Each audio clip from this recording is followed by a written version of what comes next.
So we're going to go on transformations of sine and cosine waves, right? Here are like the parent functions of our sine and cosine models. If you notice, the only difference is literally whether it was a function of sine or a function of cosine. These letters are all the same. Now, let's talk briefly. We're going to kind of investigate what these do. I'm going to tell you that A does vertical stretches, okay? And K does, or compressions again, K does horizontal compressions or stretches. C does horizontal translations, in other words, moving the entire thing. And D does vertical translations. So, I'm going to highlight in yellow. A and D deal with vertical. Okay, as you can see, these both deal with vertical.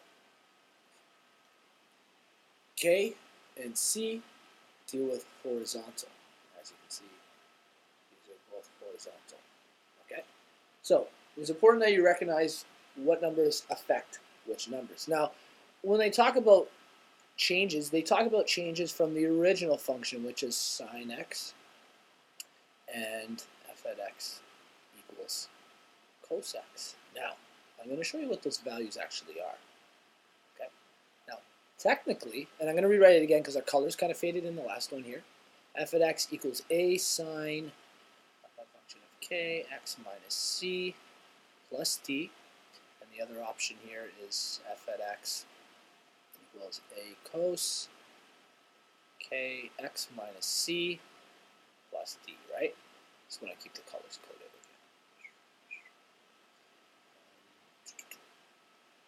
K, K, C, C. Okay. Now, I'm going to write the originals when I talk about translations underneath. I'm going to tell you what the A, C, D, and K all equal in those. Now, technically, f at x is equal to, when they talk about sine x, okay, so I'm just going to write it on this side, f at x equals sine x. What they're talking about, it's a funny x, is this. These are the values for your sine x, okay? Plus, okay? In this case, D is 0, your A is 1, your K is 1, and your C is 0. When I equate all of these, okay, x minus 0 is x, right? X times 1 is, yeah, or just x, right? So I have sine 1x now. 1 times sine x is, well, sine x. And sine x plus 0 is still just, so that's what that is. When we're talking about sine x, we're talking about when a is 1, when k is 1, when c is 0, and when d is 0. And it's the exact same thing for the cosine. We're talking about when a is 1, k is 1, c is 0, d is 0. That's f at x equals cos x. And now we're going to talk about how these numbers change things. Now, I want you to notice we're going to go onto another page here. Now, I've already put the two functions in. The only big difference, well, and it is a big difference right now, is our graph on the x-axis is not being measured in degrees. Okay, so what's happening now is this thing here, our x-axis, is being measured in something called radians, which I know you guys don't really work with, but that's okay. The general idea is still the same. So we have our original function. In blue is the cos x function. And in red we have our sine x function. You can see they're a little different, the two of them, right? What we're going to do is we're going to plug in values now for f at x, and of course this is f at x equals cos, and f at x equals sine.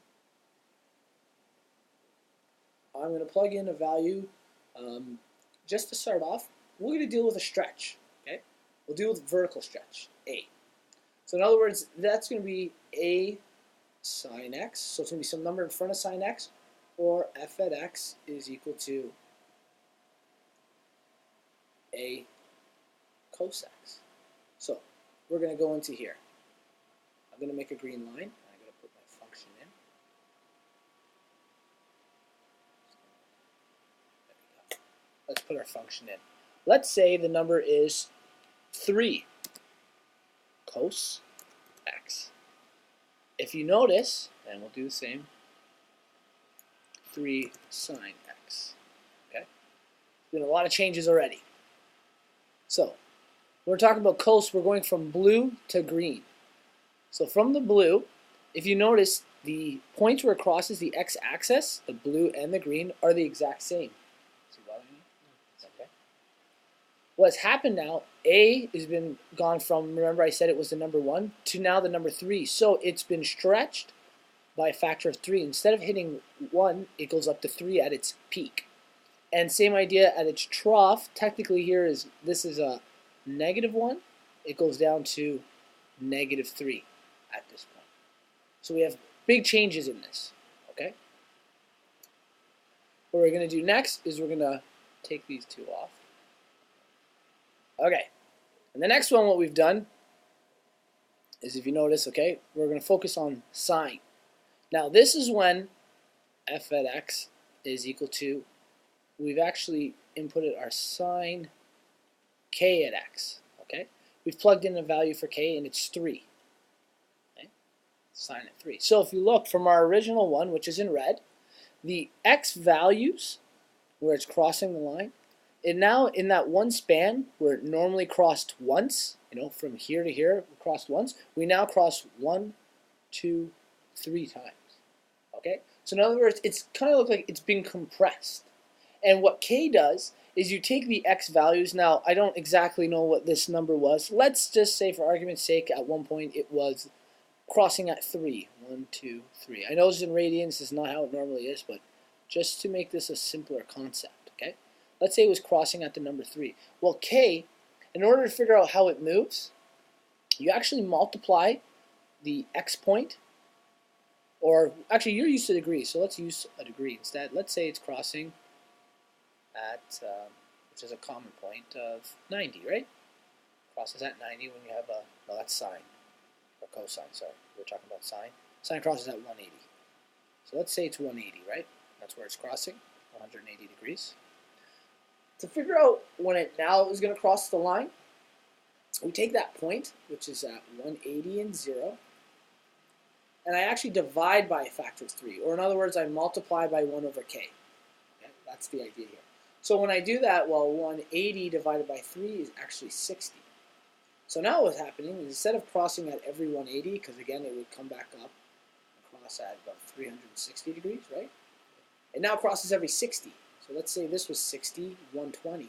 We would now have a compression where it goes down and up and then crosses down again.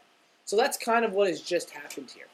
It crosses 3 times instead of the 1 time that it normally crosses. That's how k affects these things, if k is greater than 1.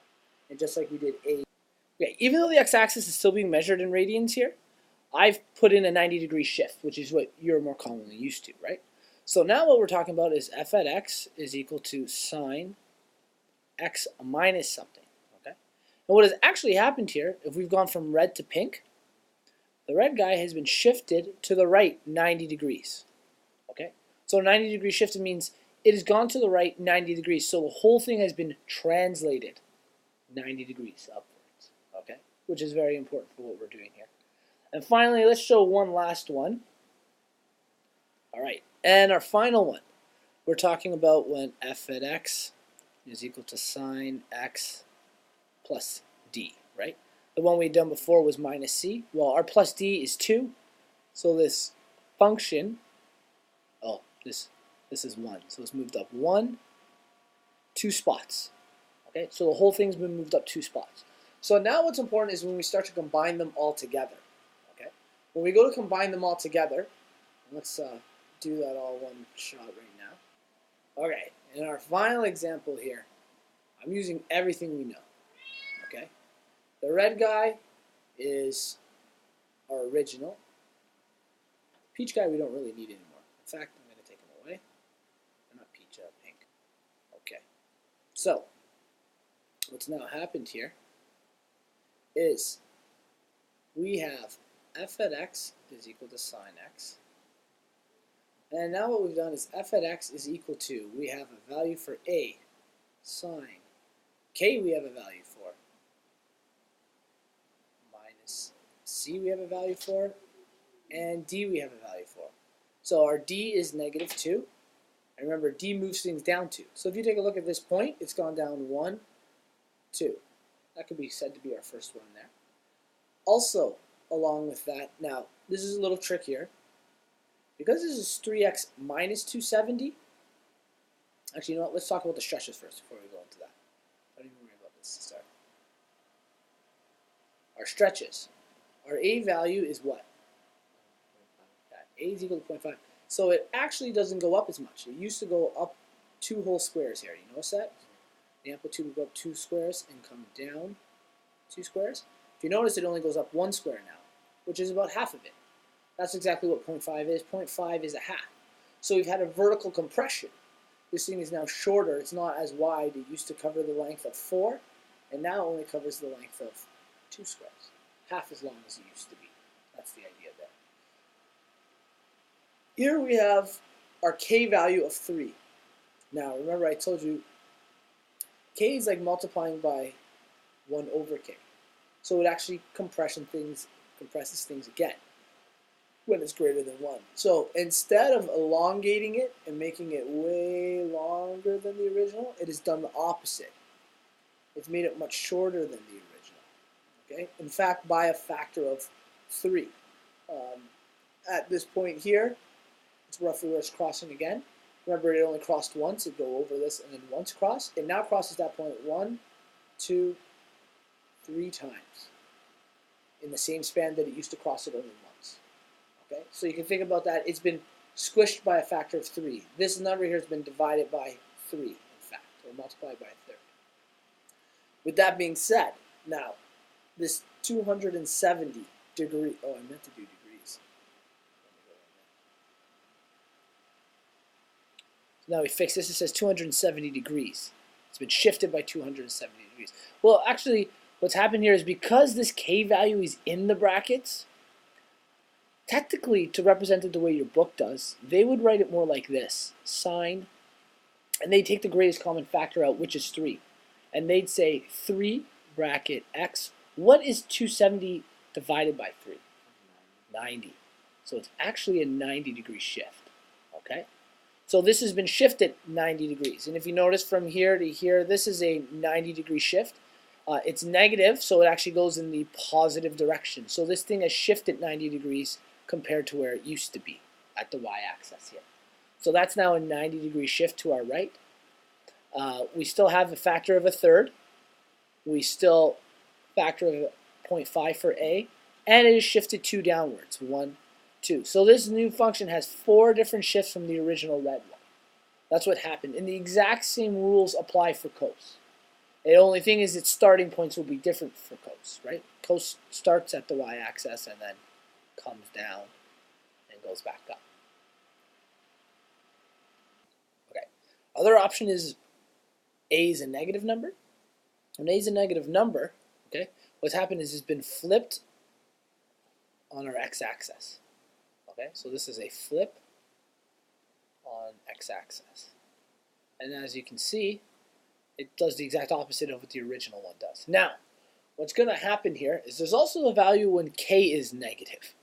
Now, you're going to see the new k is actually going to overlap the old peach one, and because it's going to be a flip on the y-axis, okay?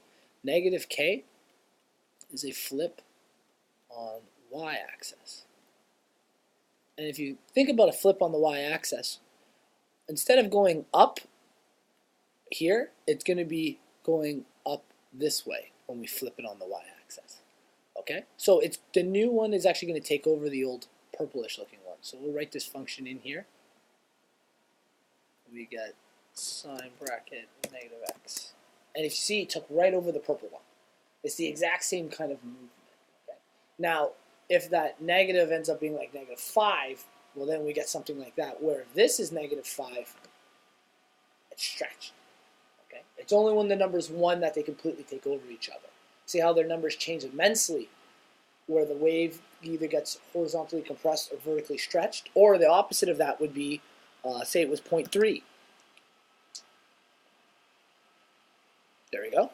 See how it's a lot shorter in length, but still crossing at the same points? Or this guy, when he let's say he was 0.3.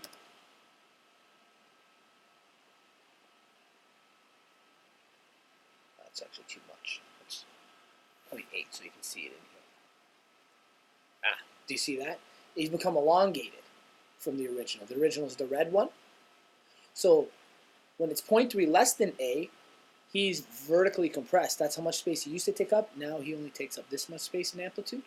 Where this one, it used to go from here to here. It actually takes longer now. It takes longer to get to this point when it crosses. So it's elongated it. The A's and the K's are tricky in terms of where you can go from them. Okay, so here's some just quick rules to write over. A greater than 1. I'm just going to use this for vertical, okay? Vertical stretch. A is between 1 and 0. Vertical compression. Talk about K. K greater than 1. Horizontal, opposite word. Compression. And K is between 1 and 0. Horizontal. Definitely spelled stretch wrong the first time. Stretch. Okay? So, kind of the opposite of what they do with the other ones, right?